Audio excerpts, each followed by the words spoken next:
Hey you all, I'm Rebecca and I'm 65 years old. I never thought that I could divorce my husband Tyler. We had been together for so long, and despite the love we had for each other, it fizzled out. I still couldn't imagine life without him. But when I turned 35, I found the strength to file for divorce. Things were going to get nasty between us, but then something awful happened. Tyler got into a car accident while he was on his way to fix things between us. The accident rendered him paralyzed from the waist down, and he needed help with everything, and I mean everything. I felt terrible for him and decided to stay with him, even though it was against my better judgment. After all, I was technically responsible for it. Slowly but surely, after deciding to work things out with him, I was just becoming a live-in nanny for him and not his actual wife. He was going through a lot, and I could understand that. But he had just become so rude and bitter after the accident. There were many occasions when we would fight, and Tyler would say that he felt resentful towards me because of what I put him through, blaming me for everything. I would suggest separating again, but Tyler would call me selfish for proposing something like that because he had no one to take care of him. This led us to stay in this constant cycle of abuse and verbal altercations, and I was tired of him. I couldn't take it anymore. Becoming the breadwinner was never something I had planned for myself, but it happened by proxy of my husband, Tyler, losing his job due to his accident. Since he couldn't work at a regular job or perform any tasks that required technology, the burden fell on me to keep us afloat. Tyler struggled with the loss of his job and the sense of usefulness that had consumed him. He would often fall into depressive episodes, refusing to eat or take care of himself. His misery was palpable, and it was painful to watch. One day, I had a bright idea to involve him in my work. I asked him if he would be interested in helping me draft proposals, read articles, and work on assignments. I thought this would give him something productive to do and perhaps even help us bond and rekindle the spark we had lost. The arrangement seemed to work initially. Tyler's involvement in my work gave him a sense of purpose and filled some of the void left by his inability to hold a traditional job. It was also a way for us to spend more time together. However, over time, Tyler's attitude began to change. He became increasingly bossy, constantly telling me how to do my job, what I should write, and how to structure my proposals. He started acting like he was an expert in my field and that he knew better than I did. It rubbed me the wrong way, and I couldn't help but resent the unsolicited advice and his snobbish behavior. I had invited him into my professional world as a way to bridge the emotional gap between us, but it seemed to have backfired. The more involved he became, the more our relationship suffered. Our attempts to connect and rekindle what we had lost only seemed to push us further apart. I was beginning to question if there was any way to salvage the love and companionship we had once shared. It was another typical evening with Tyler. As I was hunched over my desk, typing away, he couldn't resist the urge to nag and preach about how I should be doing my work. "Rebecca, I think you should consider restructuring the proposal like this," he said, pointing to my screen. "It'll make it more impactful, you know." I sighed, trying to keep my irritation in check. "Tyler, I appreciate your advice, but I've been doing this job for years. I know what I'm doing." He slumped in his wheelchair, a hint of sadness clouding his face. "I just want to feel useful, Rebecca. It's been so long since I felt like I contributed to anything. I miss that." I felt a pang of guilt as I watched his tears well up. It had been a while since he'd expressed such vulnerability. I knew how hard his life had become since the accident. But this was the first time he had admitted how useless he felt. I understand, Tyler, I really do. If giving me advice on my work makes you feel more impatient, then I'll accept it, even if it's unsolicited. A relieved smile touched his lips. Thank you, Rebecca. It means a lot to me. I don't want you to think I'm just being bossy or critical. I nodded, softening my tone. I know you're just trying to help. From that point on, I let Tyler take on the role of my unofficial work consultant. He'd give me advice, suggest revisions, and share his thoughts on various projects.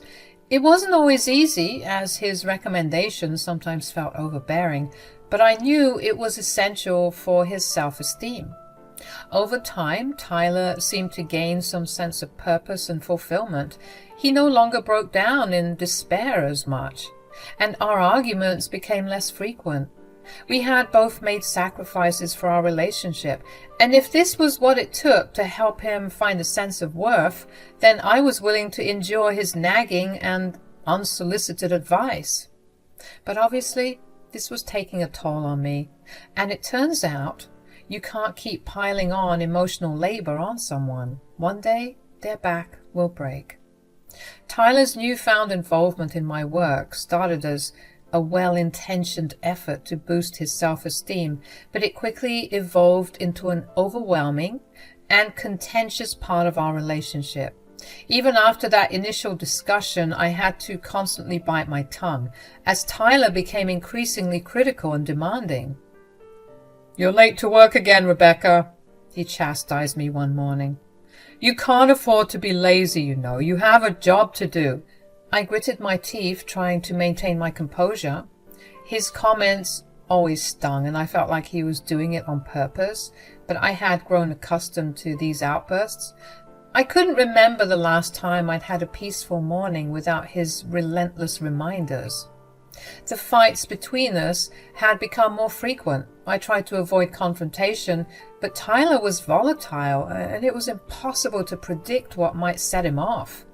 Walking on eggshells had become a daily routine, and it was exhausting. Sometimes I found myself reporting to lies just to escape the relentless pressure. I tell Tyler I had to go on a work trip, when in reality, I just needed a break from his constant presence and unsolicited advice. It was my way of seeking respite and reminding myself of the life I used to have, free from this oppressive dynamic. Whenever I mustered the courage to ask Tyler to reduce his involvement in my work life, it would inevitably lead to another breakdown. He'd call himself useless and utter self-deprecating comments that were painful to hear. At first, I would worry, rushing to console him, but over time, I became desensitized to his words as he repeated them like a broken record. I had shouldered most of the emotional labor in our relationship, and it was becoming a heavy burden to bear.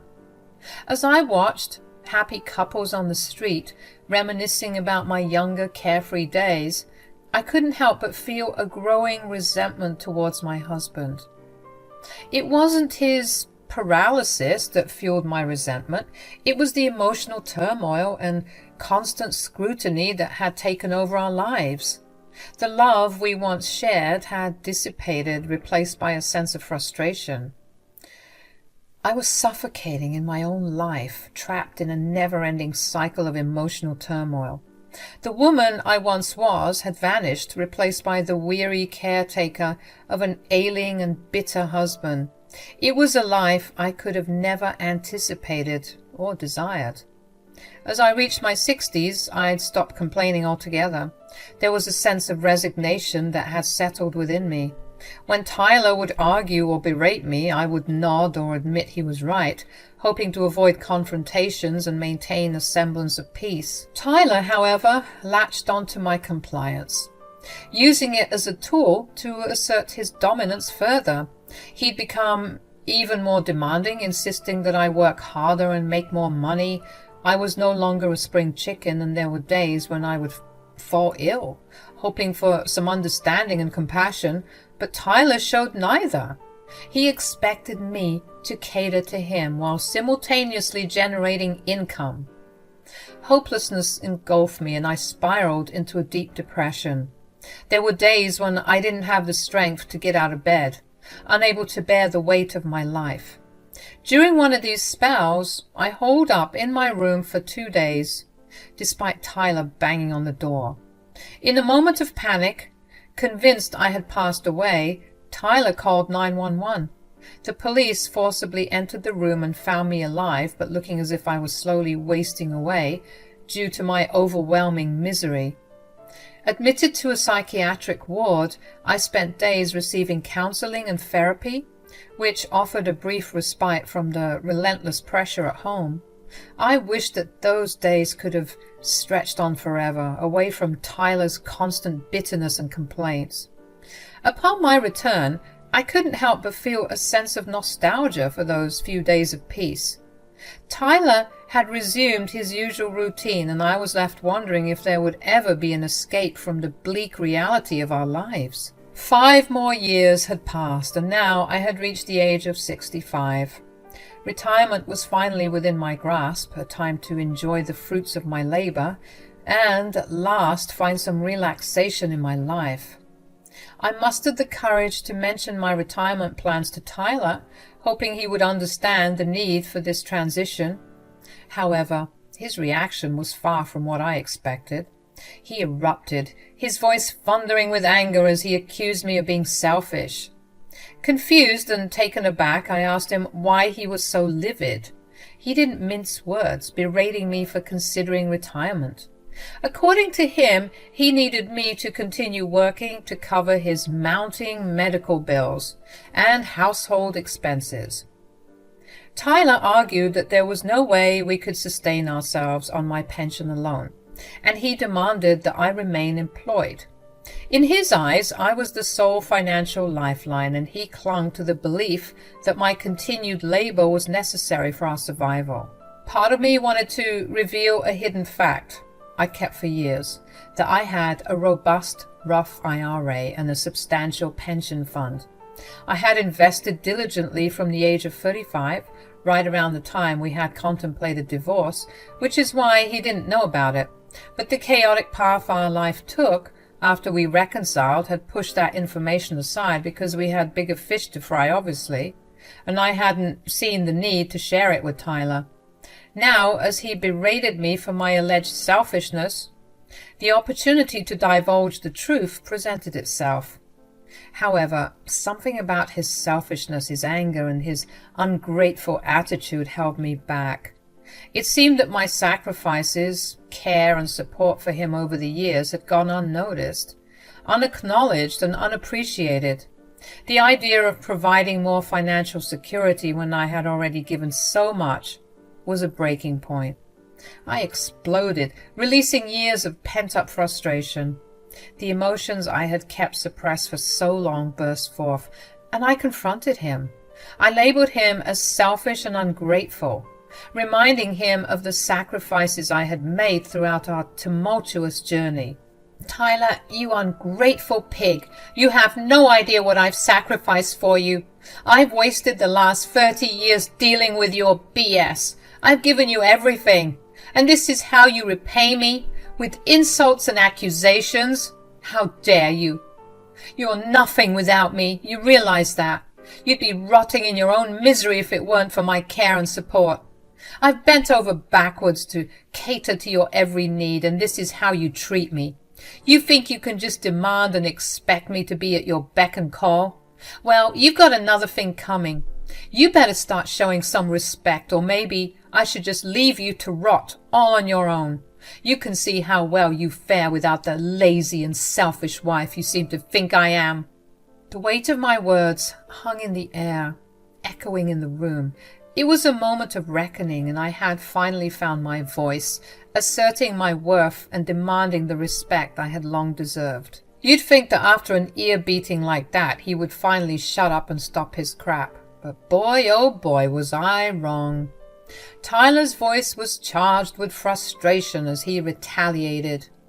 Oh, so you want me to rot? Well, that's rich coming from the woman who thinks her retirement should mean I suffer. He couldn't contain the hurt and anger anymore, letting his words flow freely.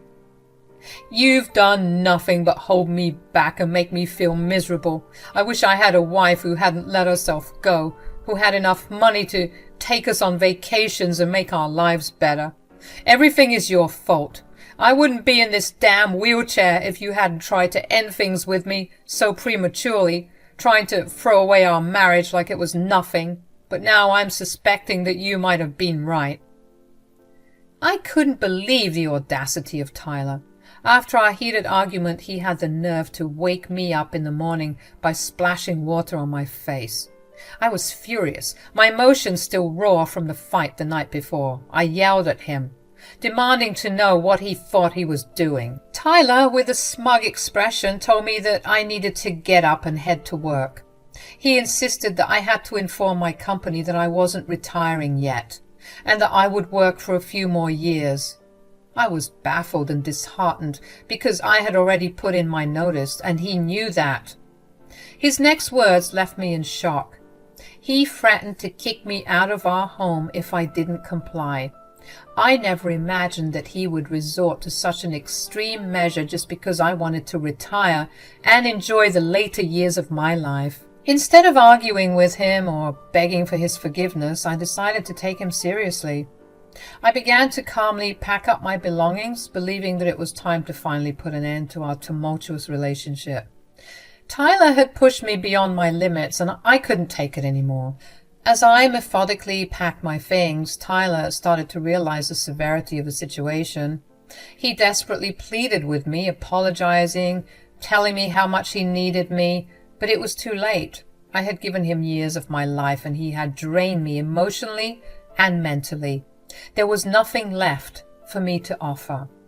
I knew it was time to leave him behind and seek happiness and peace on my own. Tyler had chosen his path, and I was choosing mine. As I packed my things, my heart ached, and I felt a growing sense of sadness for the life we had once shared. Tyler, who had previously seemed so determined to push me away, was now crumbling before my eyes. Rebecca, please listen to me. I'm so sorry for everything I said. I didn't mean it. I just wanted to get a reaction out of you. But I don't want you to leave. I need you in my life. I've been so foolish and selfish. I didn't realize how much you mean to me. Tears welled up in his eyes, and he reached out to hold my arm, as if afraid that I would disappear forever. His voice had lost its edge, replaced by genuine remorse and vulnerability. I didn't want to kick you out. I was just angry and hurt. I didn't want you to retire because I just feel like everything is going out of control, and for a long time, this has been the only thing I could control. I've been taking out my frustration on you, and it's not fair. Please, Rebecca, don't go. We can work this out. I promise I'll change. I'll be better. Just don't leave me. I could see the sincerity in his eyes, and it tugged at my heartstrings, but I had reached my breaking point after years of being the one who held our relationship together. I knew it was time for me to put myself first, even if it meant leaving Tyler behind. After a month of solitude in that charming little apartment, I finally decided it was time to reveal the truth to Tyler. I had been ignoring his calls. My silence was a testament to how tired I was of his constant nagging and guilt-tripping. Every call he made sounded desperate, but I remained resolute. For years, I'd played the role of an obedient wife and caregiver, sacrificing my happiness. No more. It was time for him to understand the consequences of his actions, and my choice to put myself first. The moment his call came through again, I took a deep breath and answered. Tyler's voice was a mix of despair and frustration as he said, Rebecca, please, can we talk? I miss you. I can't do this without you. It was time to clear the air, to reveal the secret that I'd kept from him all these years. I took a deep breath and continued. Tyler, listen to me. I've kept something from you, and it's time for you to know. Me retiring wasn't going to leave us struggling. I have a substantial Roth IRA, and we would have been just fine. I kept it from you because I was tired of being mistreated and treated like a doormat. I was going to tell you the day you lashed out on me, but I decided not to because I was sick of your crap." The line went silent, save for Tyler's muffled sobs on the other end. His apologies were tinged with genuine remorse, and he admitted, "If I had known about the rough IRA, I would never have spoken to you like that. I'm so sorry, Rebecca." But that was precisely the issue I couldn't ignore. I replied firmly, "That's the problem, Tyler. You had no right to treat me that way, whether or not you knew about it. I'm not coming back. I want to live the rest of my days without the constant worry and feeling like I'm being taken for granted." Tyler pleaded, begged, and tried to convince me to return. He even promised he'd change, but I knew that change was rarely that simple. For the first time in years, I felt the weight of my own decisions, and I embraced a newfound sense of freedom. Staying alone in the cozy apartment had given me a taste of a life I'd almost forgotten. The life I had sacrificed for a husband who had grown entitled and bitter over the years. It was a life where I could set my own course, answer to no one, and prioritize my happiness. As the days passed, my resolve to stand my ground remained unshaken. I wasn't going to let guilt or fear force me back into a situation I had endured for far too long. The realization that I deserved happiness and peace was my guiding light, and it would lead me to a life that didn't revolve around someone else's needs. Over the next few months, I began to rebuild my life. It was challenging, but the freedom I gained was worth every ounce of effort. I rekindled old friendships and discovered new hobbies. It was as though life had handed me a fresh start, and I was determined to make the most of it. Meanwhile, Tyler faced the consequences of his actions. The tables had turned, and the roles had reversed. He struggled with daily life, grappling with the difficulties of caring for himself and his condition. In the absence of the partner he had mistreated for so long, he was forced to confront the harsh reality of life without my support. But I couldn't help him anymore. My priority was me, and the years I had spent putting his needs ahead of my own were over. I felt no bitterness, only the sweet taste of independence. In my new life, I found the happiness and peace I had been yearning for. The burden that had weighed me down for so long had been lifted, and I reveled in the freedom to live life on my own terms. As time passed, I came to realize that it wasn't too late to start anew, to rediscover the passions and dreams I had once set aside. The world was wide open with opportunities, and I had the agency to seize them, despite my old age.